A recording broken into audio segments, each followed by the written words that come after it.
Radhe Radhe. Hi friends, அனைவருக்கும் வணக்கம். எல்லோரும் எப்படி இருக்கீங்க ஃப்ரெண்ட்ஸ்? நல்லா இருக்கீங்களா? சமஸ்கிருத உச்சரிப்பு முறை, அதாவது பகவத்கீதையில் எழுத்துக்கள் பார்க்கும்போது எழுத்துக்கு கீழே 1 2 இல்லைனா 3 4 அந்த மாதிரி எல்லாம் கொடுத்துருப்பாங்க. இதெல்லாம் எதனால் கொடுக்குறாங்க, அதுக்கோட காரணம் என்ன அப்படின்னு சொல்லி இந்த வீடியோவில் பார்க்கலாம்.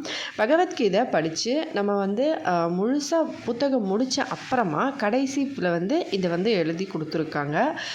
நான் முதல்ல புக்கு படிக்கும்போது எனக்கு அந்த 1 2 நம்பர்லாம் போட்டிருக்கிறது என்னன்னு சொல்லி தெரியலை. அதனால எங்கள் மாமனார்கிட்ட நான் கேட்டேன். எங்கள் மாமனார் பகவத்கீதை அப்படியே படிப்பாங்க, புக்கு பார்க்காமலே அவங்க படிச்சிருவாங்க. ஏன்னா அவங்களுக்கு இப்போ கிட்டத்தட்ட 75 வயசாகுது. அவங்க கல்யாணம் ஆன 20 வயசில் இருந்தே புக்கு படிச்சுக்கிட்டு இருக்காங்க. அதனால் அவங்களுக்கு ஈஸியாகவே மோஸ்ட்லி எல்லாமே அந்த புக்கில் இருக்கிற வார்த்தைகள் அவங்களுக்கு தெரியும். ஒரு சில இடத்துல தெரியாது அப்படின்ற இடத்துல அவங்க படிப்பாங்க பார்த்து. மற்றபடி எல்லாமே படிப்பாங்க அப்படியே. அதனால் நான் அப்பா கிட்டே கேட்டேன், இந்த மாதிரி அப்பா இந்த மாதிரி 1 2லாம் போட்டிருக்காங்களே, ஒரு வேளை அந்த 1 2ன்னு போட்டிருக்குது நம்ம 2 தடவை படிக்கணுமா? இப்போ கா அப்படின்னு போட்டு கீழே 2ன்னு கொடுத்துருக்காங்கன்னா கா அப்படி படிக்கணுமா அப்படின்னு சொல்லி கேட்டிருந்தேன். அப்பா அப்படியெல்லாம் கிடையாது, ஸ்லோகம் எப்படி எழுதியிருக்கோ அதை அப்படியே படிக்கணும், அது உச்சரிப்பு முறை தான். நான் தமிழ் அப்படின்றதுனால, அப்பா ஒரியா அப்படின்றதுனால அதை எனக்கு அவங்க எப்படி சொன்னாங்கன்னா, உச்சரிப்பு அந்த எழுத்தோட உச்சரிப்பு இப்போ தமிழில் நம்ம கா கி அந்த மாதிரி இருக்கிறது அவங்க ஒடியாவில் சொல்லும் போது என்னால் அதை புரிஞ்சிக்க முடியலை. அதனால் ஸ்லோகங்கள் எப்படி இருக்கோ அப்படியே நான் படிச்சுட்டு வந்தேன். முழுசாக பகவத்கீதையை படித்து முடிச்சிட்டேன் கடவுளோட ஆசீர்வாதத்தால்.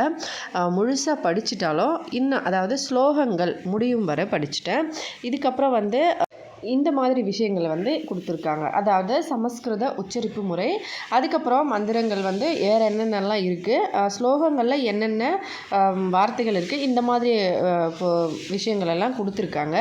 இப்போ பகவத்கீதையை படித்து முடித்த அப்புறமா இதை கொடுத்துருந்தாங்க. நான் இப்போ எதுக்கு உங்கள் எல்லாருக்கும் சொல்கிறேன் அப்படின்னா, நீங்கள் ஒரு வேளை பகவத்கீதை வாங்கி படிக்கணும் அப்படின்னு ஆசைப்பட்டு படிச்சிங்கன்னா முதல்ல இருந்தே அந்த உச்சரிப்புகள் என்னென்ன அப்படின்னு சொல்லிட்டு கரெக்டாக புரிஞ்சிக்க ஈஸியாக இருக்கும். இல்லைன்னா அதே கா 4 தடவை படிக்கணுமோ அப்படின்ற அந்த டவுட் உங்களுக்கு வரக்கூடாது அப்படின்றதுக்காக நான் இந்த வீடியோவில் முழுசாக சொல்கிறேன். இப்போ இந்த உச்சரிப்புகள் எப்படி அப்படின்னு சொல்கிறத இங்கே முழுசாக எழுத்தில் கொடுத்துருக்காங்க. நான் புக்கு வாங்கின உடனே ஆரம்பத்திலேருந்தே படிக்கணும் அப்படின்றதுனால நான் ஆரம்பத்திலேருந்தே படிச்சுட்டு இருந்தேன். முதல்லையே இந்த பக்கம் கடைசி பேஜில் அதாவது கடைசி பேஜ்னு சொல்ல முடியாது, முடியும் ஸ்லோகத்தில் இருந்து அதுக்கப்புறம் இதை கொடுத்துருக்காங்க. அந்த இடத்துல பார்த்துருந்தா தெரிஞ்சிருக்கும். ஆனால் நான் புக்கு நடுவில் லாஸ்ட்டில் அந்த மாதிரியெல்லாம் படிக்கக்கூடாதுன்னு நினச்சேன். அதனால் முதல்ல இருந்தே முழுசாக படிக்கணும் அப்படின்றதுனால முதல் பக்கத்தில் இருந்தே நான் எல்லாமே படிச்சிருந்தேன். பகவத்கீதையில் புக்கு வாங்கினதுனால என்னால் கண்டிப்பாக படிக்க முடிஞ்சது. நான் ஆன்லைனில் தான் வாங்கினேன். ஏன்னா இங்கே ஒடிஷாவில் ஒரியாலையும் ஹிந்திலையும் தான் கிடச்சிது, இங்கிலீஷ்லேயும் தமிழில் கிடைக்கல. அதனால் நான் ஆன்லைனில் வாங்கியிருந்தேன். பகவத்கீதை இந்த மாதிரி இருக்கும் பார்க்குறதுக்கு. கதை புக்கு உண்மையுருவில் அப்படின்னு சொல்லிட்டு இந்த சைஸில் இருக்கும் புக்கு. இது 916 பேஜில் முடியும். அதுக்கப்புறமா இந்த இடத்துல இருந்து நமக்கு புக்கோட எல்லா விஷயங்கள், அதாவது எங்கேருந்து யார் எழுதுனா, ஆசிரியர் குறிப்பு, இந்த மாதிரி விஷயங்களெல்லாம் கொடுத்துருப்பாங்க. இங்கே தான் முடிஞ்சிருந்தது. இதிலே எழுதியிருக்கோம், பார்த்தீங்கன்னா தெரியும். ஸ்ரீமத் பகவத்கீதையின் முடிவு துறவியின் பக்குவம் என்னும் 18ஆம் அத்தியாயத்திற்கான பக்தி வேதாந்த பொருளுரைகள் இத்துடன் முடிவடைகிறது அப்படின்னு சொல்லி 916ஆம் பக்கம் முடியும். நான் முதல்ல இருந்தே, அதாவது இந்த இடத்துல இருந்தே புக்கு வாங்கின உடனே முதல்ல பகவத்கீதை உண்மையுருவில் அப்படின்ற இடத்துலேருந்து ஆரம்பித்து இப்போ 916ஆவது பேஜ் வரைக்கும் முடிச்சிருக்கேன். இந்த மாதிரி முதல்ல இருந்து எல்லாமே படித்தது தான். ஸ்லோகங்கள் இந்த மாதிரி கொடுத்துருப்பாங்க. ஒரு சில நண்பர்கள் கேட்பாங்க, எந்த மாதிரி நீங்கள் படிப்பீங்க அப்படின்னு சொல்லி. ஸ்லோகம் 1 ஸ்லோகம் 2 அந்த மாதிரி ஒரு நாளைக்கு ஒரு மாதிரி எத்தனை படிக்க முடியுமோ அந்த மாதிரி படிப்பேன், நேரத்தை பொறுத்து. ஒரு நாளைக்கு ஒரு ஸ்லோகம் படிப்பேன், ஒரு நாளைக்கு 2 ஸ்லோகம், ஒரு நாளைக்கு 3 ஸ்லோகம், அந்த மாதிரி. ஒரு ஸ்லோகம் 2 3 பேஜுக்கெல்லாம் இருக்கும். ஒரு ஸ்லோகம் ஒரு பேஜ்லேயே 3 2 ஸ்லோகம் அந்த மாதிரியும் இருக்கும். 2 3 4 அந்த மாதிரி ஸ்லோகங்களும் இருக்கும். அதுக்கேற்ற மாதிரி படிப்பேன். நீங்கள் படிக்கணும் அப்படின்னு ஆசைப்பட்டீங்கன்னா முதல்ல இருந்தே படிங்க. இந்த மாதிரி நான் எல்லாமே படிச்சிருந்தேன். அத்தியாயம் 1லிருந்து ஆரம்பித்து அத்தியாயம் இந்த பக்கம், அதாவது சீடர் பரம்பரை இந்த பக்கம் இருக்கு இல்லையா, இதெல்லாம் ஃபஸ்ட்டு படித்து முடிச்சிட்டேன் எல்லாமே. அதுக்கப்புறமா அத்தியாயம் 1லேருந்து ஆரம்பித்தது தான். அதில் வந்து நான் முதல்ல ஆரம்பிக்கும் போதே கடைசி பக்கம் எத்தனை பேஜ் இருக்குது இதெல்லாம் பார்க்கவே இல்லை. அப்படியே படிச்சுட்டே வந்து இப்போ வந்து இந்த இடத்துல வந்து படிச்சுட்டேன். இது வரைக்கும் இந்த இடத்துல படித்த அப்புறமா தான் எனக்கு வந்து அந்த உச்சரிப்பு வந்து தெரிஞ்சுது. அதனால் வந்து நான் கண்டிப்பாக இதை எல்லா நண்பர்களுக்கும் தெரியணும், கடவுள் பற்றி நீங்கள் புக்கு படிக்கணும் அப்படின்னு நினச்சிங்கன்னா கண்டிப்பாக இது உபயோகமாக இருக்கும் அப்படின்னு சொல்லிட்டு எனக்கு நான் இதை அப்லோட் பண்ணுறேன். இப்போ வந்து இது வந்து பகவத்கீதை உண்மையுருவில் முடிவு துறவின் பக்குவம் அப்படின்னு போட்டிருக்கு பாருங்கள். இந்த மாதிரி எழுதியிருக்கா. இது மேலே வந்து 1 2 இந்த மாதிரி கொடுத்துருக்கோம். இதை வந்து நீங்கள் குழம்பிக்க வேண்டாம். கண்டிப்பாக அதை எப்படி படிக்கணும் அப்படின்னு சொல்லிட்டு இப்போ நான் சொல்கிறேன் பாருங்கள். இதை வச்சு நீங்கள் படிச்சிங்கன்னா ரொம்ப ஈஸியாக நீங்கள் புரிஞ்சுப்பீங்க. உச்சரிப்பு வந்து நம்ம ஃபஸ்ட்டு ஸ்லோகத்தில் இருக்கிறது வந்து உச்சரிப்பு மாதிரி தான் படிக்கணும். மற்றபடி ஸ்லோகத்தோட விரிவாக்கத்தை அதிலேயே பொருளுரை அப்படின்னு சொல்லி கொடுத்துருப்பாங்க. இப்போ சமஸ்கிருத உச்சரிப்பு முறை அப்படின்னு போட்டிருக்காங்க. சமஸ்கிருதத்தில் உள்ள சில எழுத்துக்களும் அதன் உச்சரிப்பு தமிழில் இல்லை என்பதால் அந்த உச்சரிப்புகளை வழங்கும் பொருட்டு சில புதிய எழுத்துக்கள் தமிழில் சேர்க்கப்பட்டுள்ளன. இப்போ தமிழில் வந்து அ ஆ இ அந்த மாதிரி இருக்குது. ஓகே. கா கா கி கி இந்த மாதிரி இருக்கும். ஆனால் ஹிந்தியில் பாருங்கள் கா கா கா கா அது மாதிரி 4 கா இருக்குது. சாலை அந்த மாதிரி 2 சா இருக்குது. அந்த மாதிரி எழுத்து இருக்கிறதுனால டாவில் வந்து 4 டா உச்சரிப்பு இருக்குது. அதனால தான் வந்து இதை வந்து நம்ம படிக்கிறதுக்கு அந்த உச்சரிப்பு சரியாக வரணும் அப்படின்னு சொல்கிறதுக்காக இந்த இடத்துல கொடுத்துருக்காங்க.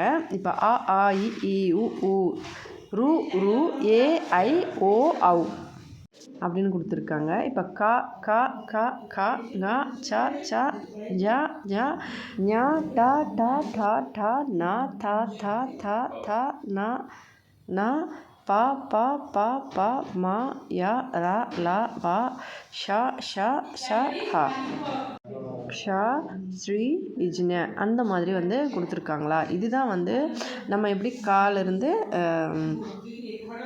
இன்ன வரைக்கும் படிக்கிறோம் அந்த மாதிரி.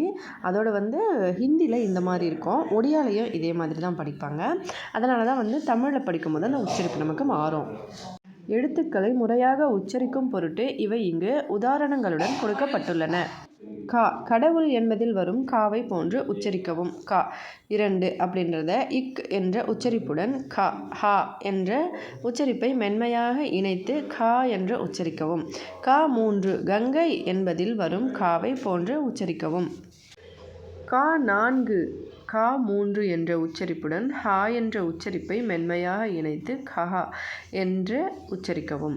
சா சந்திரன் என்பதில் வரும் சாவை போன்று உச்சரிக்கவும். சா 2 இச் என்ற உச்சரிப்புடன் ஹா என்ற உச்சரிப்பை மென்மையாக இணைத்து சஹா என்று உச்சரிக்கவும். ஜா ஜெகநாதர் என்பதில் வரும் ஜாவை போன்று உச்சரிக்கவும். ஜா 2 இஜ் என்ற உச்சரிப்புடன் ஹா என்ற உச்சரிப்பை மென்மையாக இணைத்து ஜஹா என்று உச்சரிக்கவும். டா சட்டம் என்பதில் வரும் டாவை போன்று உச்சரிக்கவும். டா 2 இட் என்ற உச்சரிப்புடன் ஹா என்ற உச்சரிப்பை மென்மையாக இணைத்து டா என்று உச்சரிக்கவும். டா 3 கடவுள் என்பதில் வரும் டாவை போன்று உச்சரிக்கவும். டா 4 இட் 3 என்ற உச்சரிப்புடன் ஹா என்ற உச்சரிப்பை மென்மையாக இணைத்து டஹா என்று உச்சரிக்கவும். தா தவம் என்பதில் வரும் தாவை போன்று உச்சரிக்கவும். தா 2 இத் என்ற உச்சரிப்புடன் ஹா என்ற உச்சரிப்பை மென்மையாக இணைத்து தஹா என்று உச்சரிக்கவும். தா 3 தரிசனம் என்பதில் வரும் தாவை போன்று உச்சரிக்கவும். தா 4 இத் 3 என்ற உச்சரிப்புடன் ஹா என்ற உச்சரிப்பை மென்மையாக இணைத்து தஹா என்று உச்சரிக்கவும். தர்மம் நா நா இரண்டையும் நா என்றே உச்சரிக்கவும். நா எழுத்தினை நடுவில் படிப்பது தமிழில் சிரமமாக இருக்கலாம் என்பதால் நா நா ஆகிய இரண்டையும் பயன்படுத்தியுள்ளோம். பா பழக்கம் என்பதில் வரும் பாவை போன்று உச்சரிக்கவும். பா 2 இப் என்ற உச்சரிப்புடன் ஹா என்ற உச்சரிப்பை மென்மையாக இணைத்து பஹா என்று உச்சரிக்கவும். பா 3 பலராமர் என்பதில் வரும் பாவை போன்று உச்சரிக்கவும். பா 4 இப் 3 என்ற உச்சரிப்புடன் ஹா என்ற உச்சரிப்பை மென்மையாக இணைத்து பஹா என்று உச்சரிக்கவும்.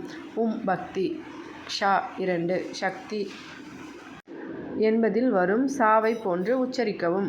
அவக்கிரகம் என்று அழைக்கப்படும் இவ்வெழுத்து ஆ தொக்கி நிற்பதை குறிக்கின்றது. இதனை உச்சரிக்க கூடாது.